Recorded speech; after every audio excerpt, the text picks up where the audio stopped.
Your name is light. Break every stronghold. Shine through the shadows.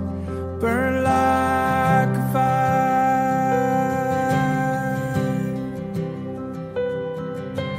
I just want to speak the name of Jesus over fear and all anxiety.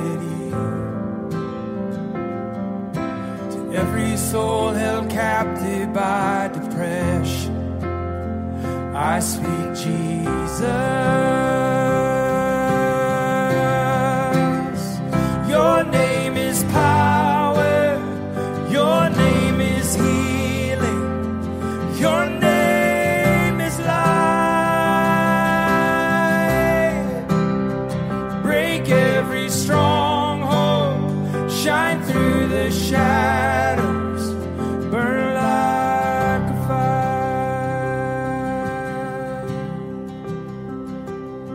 Shout Jesus from the mountains and Jesus in the streets. Jesus in the darkness over every enemy. Jesus for my family, I speak the holy name, Jesus.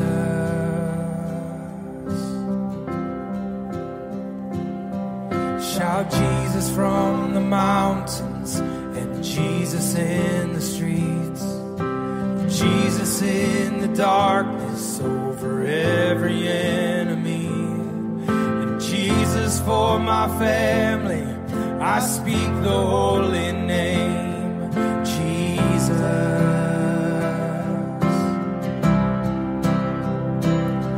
Shout Jesus from the mountains and Jesus in the streets. Jesus in the darkness over every enemy. And Jesus for my family, I speak the holy name, Jesus. Your name is power. Your name is healing. Your name is life. Break every stronghold. Shine through the shadows. Burn like a fire. Your name is power. Your name is healing. Your name is life. Break every stronghold. Shine through the shadows. Burn like a fire.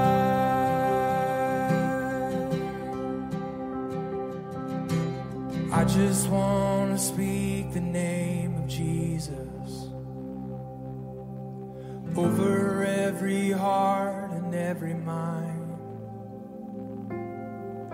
'Cause I know there is peace within your presence. I speak Jesus.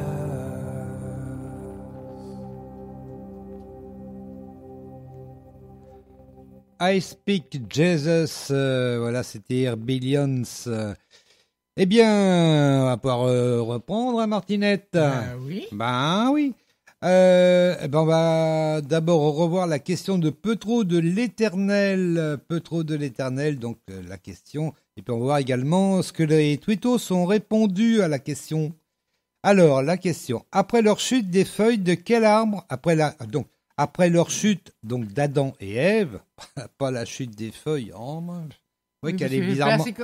Dit comme tu l'avais dit, ça prête à confusion. Hein. Ben oui, après la chute des feuilles, ben non, c'est la chute d'Adam et Ève. Des feuilles de quel arbre ont-ils utilisé dans leur tentative de couvrir leur nudité? Alors, est-ce que c'est feuilles de figuier, de sycomore, de palmier, d'olivier? 52% ont répondu de figuier, 5% de sycomore, 14% de palmier et 29% d'olivier. Hein, oui, c'est confus. Hein. Alors, est-ce que les 52% qui ont répondu de figuier ont bien répondu? Peut-être, on ne sait pas. Martine, aurait-tu une petite idée? Oui, tout à fait.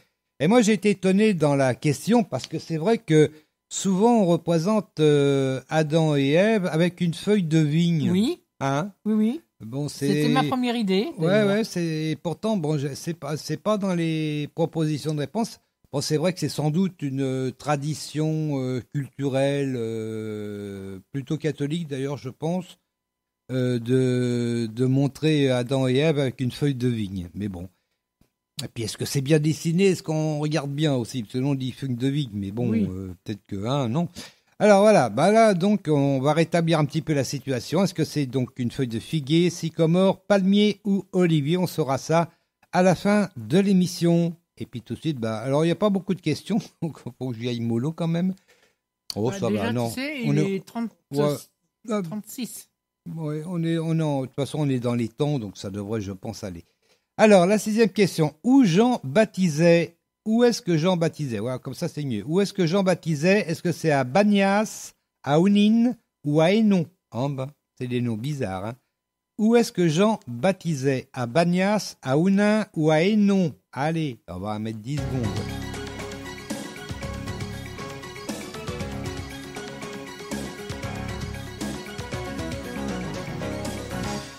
Que répondrais-tu? Et non. Et non, et oui. Oh ben, attends, on va pas se gêner. Fallait bien que tu nous la fasses, celle-là. Ah ouais. Et oui, c'était à Hénon. Eh ben voilà.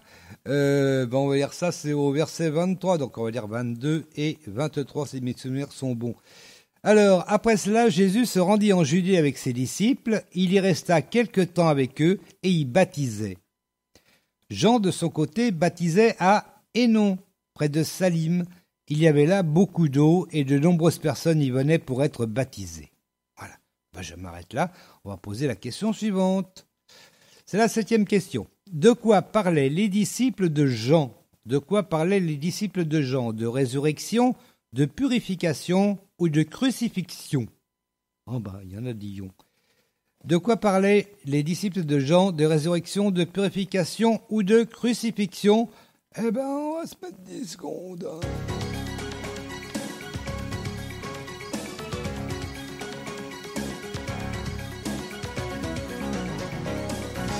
Purification. Eh oui, purification, le baptême de Jean, pour moi, c'est avant tout une purification et une renaissance. Bon, c'est vrai que ça va ensemble. Hein. Lorsque Jésus parlait de renaissance, après le baptême, c'est ça, hein, donc ça va ensemble quelque part. Donc, on va lire ça, c'est au verset 25. On va lire à partir du verset 24. En effet, à cette époque, Jean n'avait pas encore été jeté en prison. Or, un jour, quelques-uns de ses disciples eurent une discussion avec un juif au sujet de la purification. Voilà, donc c'était une bonne réponse. Eh bien, question suivante, ça va vite. Hein. Qui vient du ciel est au-dessus de rien, de tout ou de la terre? Qui vient du ciel est au-dessus de rien, de tout ou de la terre? Allez hop, 10 secondes, c'est parti.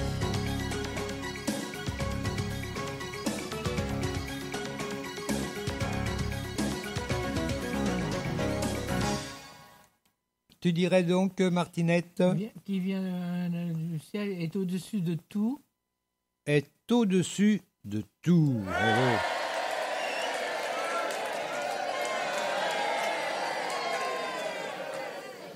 Eh oui, c'est une bonne réponse. Eh ben, on va dire ça, c'est toujours dans Jean. Hein. Je rappelle qu'on est dans Jean. Hein, C'est au verset 31. Donc, tu commences à partir du 24. Et non, 26. 26.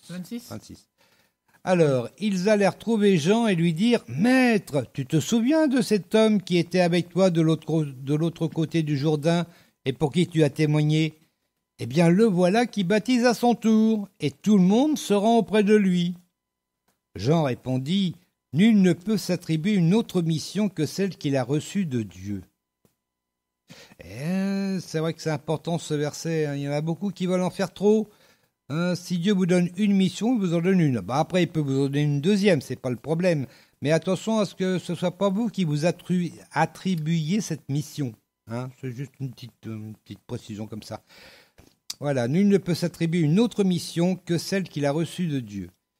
Vous en êtes vous-même témoin. J'ai toujours dit, je ne suis pas le Christ, mais j'ai été envoyé comme son précurseur.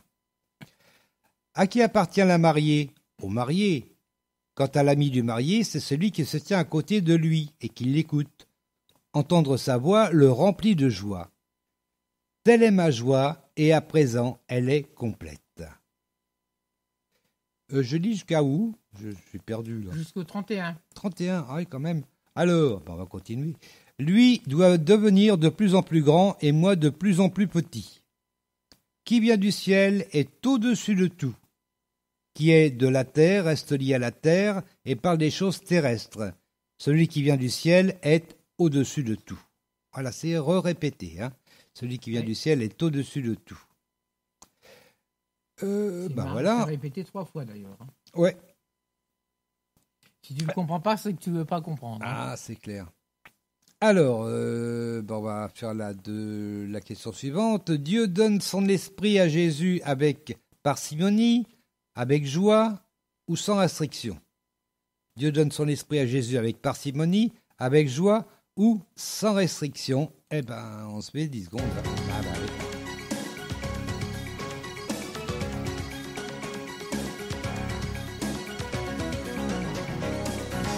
Sans aucune restriction. Sans aucune restriction.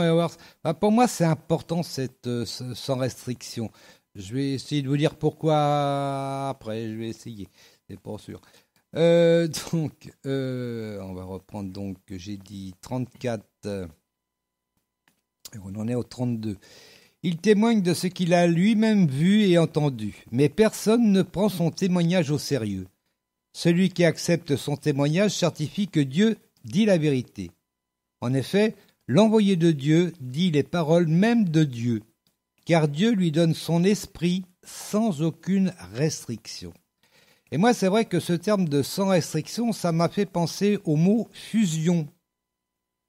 Lorsque vous prenez 2 métaux, par exemple, je ne sais pas, de l'or et puis du fer, par exemple, vous le fusionnez, donc vous le chauffez à très haute température, ils vont fusionner et vont ne former qu'une seule barre de fer. Voilà, de 2 barres de fer, vous en faites une par fusion. Et c'est un peu ce que moi j'appelle sans restriction, puisqu'ils sont vraiment fusionnés. Ils sont toujours composés d'or et de fer, c'est pas le problème, mais ils sont fusionnés, il n'y en a plus qu'un. C'est pour ça que Jésus dit, celui qui a vu le Père a vu le Fils, etc., que le Père et le Fils ne sont qu'un, parce qu'ils sont fusionnés, tellement fusionnés qu'effectivement, ils ne font qu'un.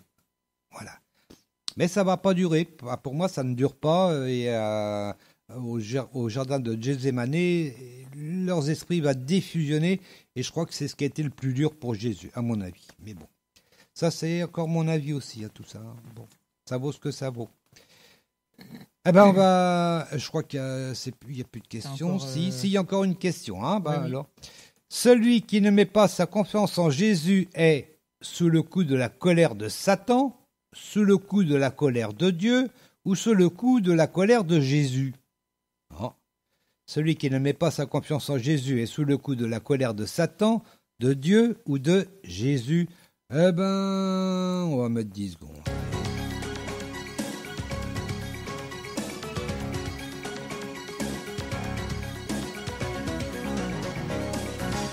La colère de Dieu. La colère de Dieu, eh ben oui, tout à fait.